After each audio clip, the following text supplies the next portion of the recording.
Welcome back. Ngasigiसे steam momos adagi fry momos amsu leire duga momos manchurian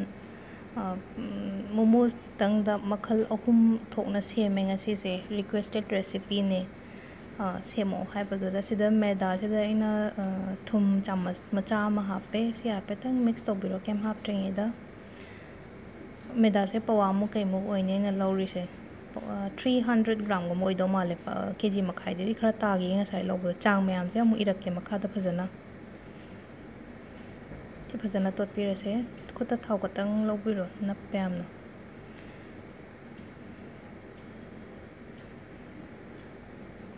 से फजना मुन्ना तोत पिरो video खतंग सांगे नत्रगदी normally ऐसे minute 5-6 तगी हेंदबने ngasi recipe कैनी मखल अहुम थोंना सेमबने खितंग सांगदोखरे से हाइफेतंग तासलगा से मखुम खुमजलगा थंबिरसे ngahak दुगा स्टफिंग के हाइफेट यंगबियो सिंग ग्रेटेड लेरे दगी चनम से सोयरा थंबने कुपना तिलौग्रा सोरे कैप्सिकम कोबी कुपना सोयबने सेसो दुगा गाजर सेसो से सिटपियो सिटनबा लेरगदी से थाव खरा लेरेगो अहामबदा सिंग सिगा चनम सिगा हाना ngौबिरो फजना मई दी दुम कलहन बियो से मई लेथबिगनो कोई कनो चाइनीज की कनो सेम बजे मई अदम फुल लेखलगा तोबियो हाइदी नूडल्स कुंबा ओबोइरो सुमाइना कैनी मोमोस कुंबा कई कुंबा सेम बा मतम दसो स्माई स्टफिंग की पार्ट निको सिसना स्लो म हाप चलसे मई दे दुम आई फुल फ्लेम दा ngौरे सिजे दुगा याम ओवर कुक चो तोबिगनो सिजे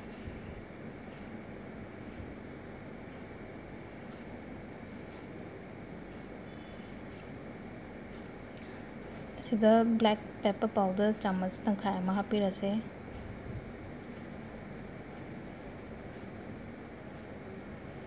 पतंग अमु लोना मनुंग चंगहन बिउसी मैम से दुगा थुम खरा मगा थुम सिदि दुम हाइदि लौरिबा वेजिटेबल दुगी चांग दो येंगागा हापिरो थुम से दिसदा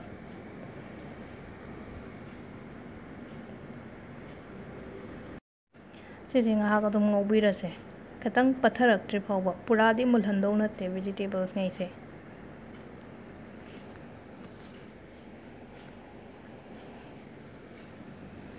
काबो काबो ती यारने मिनट अमा अनि मुक्तंग का थंबिगिसे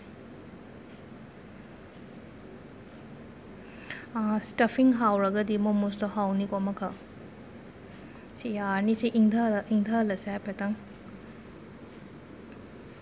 तो ngasa khoina si thamkibase minute 30 kunगुम्बा khoina stuffing do semingai da sije makhum khumjala thamkibane si bowl macha ama lobirase ahambada pikna dum lobirase sumaina duga khitang nakan ina plate ta maida thami je khitang dust tobiro sumaina napta na ba takpa matam da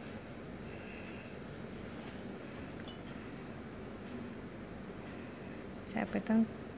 pik takna dum takpiraga चम्मच तंखाई अनीगुम्बगी चांगदा हापगा सिजे तासनबिरसे video खितंग सु fast forward तौरे नत्रगदी याम सांगनेना स्माइन तौर लोइ सेमबिरसे तैसिसु दुगा आई canoe लेते मोमो सेमबगी कोन दो लेते दुन साइना इडली सेमबगी कोन से दोइना तौरे मखादा इसिंग हापनेना दुगा सिगी साइन तौरगा दुम सिदा हापचलगे सुमाइना सिजे अमुक्तंग दा इडली 30 गुम्बा चले अदा आइना सिदा मोमोस 30 हापे मरी उगा सिजे मखुम खुंजलगा आई 25 मिनट्स गुम्बा दुमाइना थमगे 25 मिनट्स फारे को से नाकंदा मचा आम याव सिना अंगांग ना मुक हापचलंबैने मागी अपाम्बा शेप दा दुगा सिदा चनम खतंग अमा ngौबिरसे अहामबदा दुगा सिना मंचूरियन की पार्ट निको दुगा सिंग चम्मच मचा अमगा सिंग दुसु ग्रेट तौरगा थम्बने सिजे अदुगा सिगिदना वेजिटेबल्स ngैसे याम कुपना सोये सिटतोय नते कैप्सिकम गाजर अदगी तिलौ मचा अमगा सिना मंचूरियन गी मोमोस मंचूरियन दम सेमिंगैदा दम पुलप ꯑꯅꯤ ꯑꯍꯨꯝ ꯊꯣꯛꯅ ꯁꯦꯝꯍꯧꯔꯒꯦꯅ ꯁꯤ ꯉꯥꯛꯇꯪ ꯃꯩ ꯂꯩꯈꯠꯂꯒ ꯑꯗꯨꯝ ꯉꯧꯕꯤꯔꯣ ꯁꯤꯁꯨ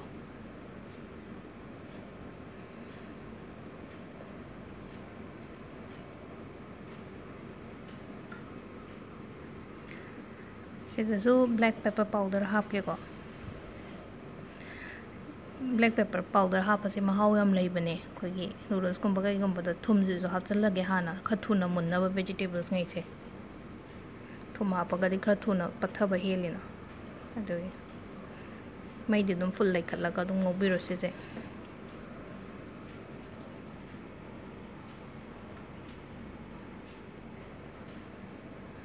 दुगा सिदा सोया सॉस चम्मच अनी खतंग हापिरसे दुगा चिली सॉस चम्मच मचा अनी मगा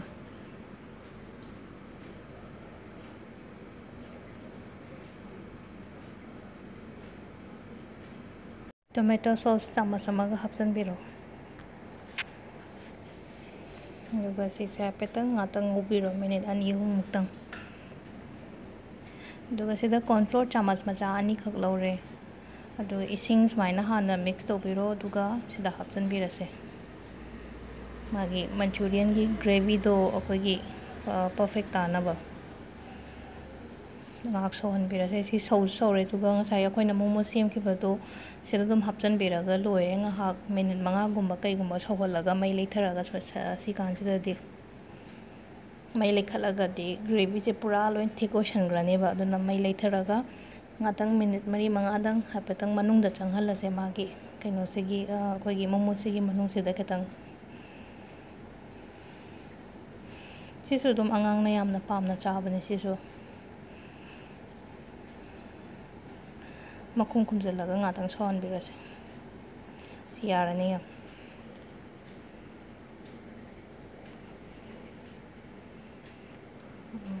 kadang phadigom khatang chaisan birase mathakta mana nusinaba amu hena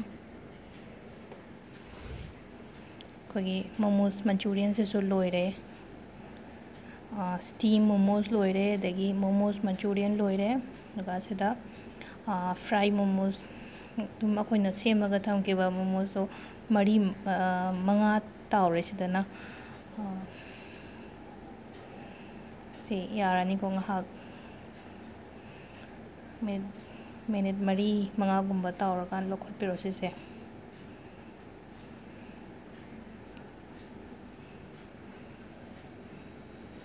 दुगा अखोगी टोमेटो चिली सॉस तुगी हापेतंग मतेक अमसो हापगे सिदा लॉकडाउन निना सिदा मोरोक तरे निपान अमा लौरे दुगा खमेसिनबा अनी अमका लौरे मीडियम साइज की खमेसिनबने इना लौरिसे सिसे मिनिट मंगा मुक्तंग फुटपिरो हाना आदि युमदा केचप कुंबा लेटर कांदा सुमाइना सेमबा याय माउ चपचाना ताबने सिसे ममांगदसु केचप सेमखिबगी हापने ना सी हापे सौरेको मिनिट मंगा मुक्तंग सौले सिसे मै मुथलगा इंधान लो सिसे हाना इंधरका से तखाइबिरसिको फजना दुगा केम हापोइसिदा हापेतंग चुमनबा मा लौबिरगा चुमथोपिरो चाजुम मचा मा गुंबोय तारगसु ngasai yekhoi khamensinbagi maru gumba kai gumba to yaudana boren khoi sauce to da khamensinbaga dagi moroki maru gumba maprang gumba dumba myam do lechat khinaba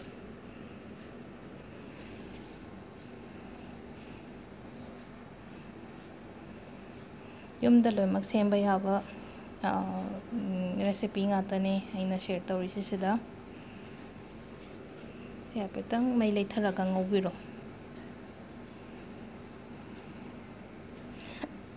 thum katang hape sida aina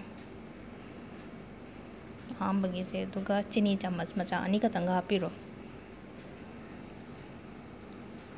morok ti sarani ngasai aina morok tari nipan hapkibaduna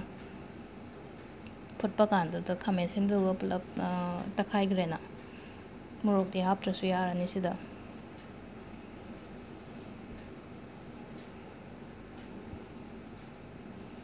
दुगा vinegar चम्मच मचा अमा खतंग हापिरसे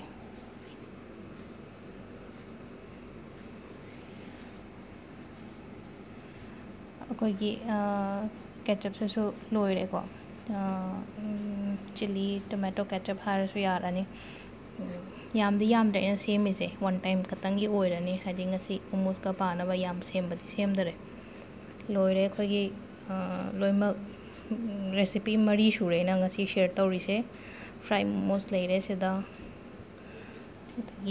momos Manchurian सु लेरे दुगा सिदना pull up लेरे Manchurian steam fry and momos Manchurian